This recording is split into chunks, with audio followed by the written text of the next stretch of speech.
গরুর গোশত গরুর গোশত গরুর গোশত রে যত রকম গোশত খাই। এই শুভেন্দু আমার সামনে কুরবানির দিনে এক বাটি না, দু বাটি না, 3 বাটি গরুর গোশত খেয়েছে। 3 বাটি। পশ্চিম মেদিনীপুরে শাহাবুদ্দিনের বাড়িতে। নাম বলে দিচ্ছি। বিজেপির অন্যতম নেতা শুভেন্দু অধিকারী এবার নিজেই খেলেন 3 বাটি গরুর মাংস। ইতোমধ্যে সামাজিক যোগাযোগ মাধ্যমে তার সেই গরুর মাংস খাওয়ার ভিডিও ভাইরাল হয়েছে। মুসলমানদের নিয়ে নানা সময় বাজে মন্তব্য করতে দেখা যায় শুভেন্দুকে। তার উপর সে কঠোর হিন্দু। মুসলমান বিদ্বেষী শুভেন্দুর এভাবে গরুর মাংস খাওয়ার ভাইরাল ভিডিও নিয়ে এখন তোলপাড় পুরো পশ্চিমবঙ্গে।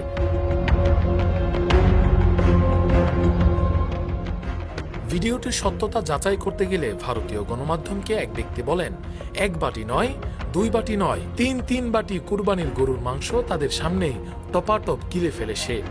আবার রাতে খাবে বলে আবার টিফিন কেরিয়া করে বয়ে নিয়ে গেছে। আমি নাম বলে দিচ্ছি। শুভেন্দু হিম্মত থেকে আমার সামনে ভজাবে শাহাবুদ্দিনের বাড়িতে। নেটিজেনরা বলছেন, এপ্রিলে ঘটে যাওয়া কাশ্মীর হামলার ঘটনায় শুভেন্দু সরাসরি মুসলমানদের উপর দায় চাপিয়ে মুসলিমদের 260টি লাশ ফেলার হুমকি দিয়েছিল। আর মাঝে মধ্যেই সে ইসলাম বিদ্বেষী কথাবার্তা বলে মুসলমানদের ছোট করে দেখে। এবার সেই কিনা নিজের স্বার্থে একে একে 3 বাটি গরুর মাংস সাবার করল। রাকিবুল ইসলাম রইস, ফেস দ্য পিপল।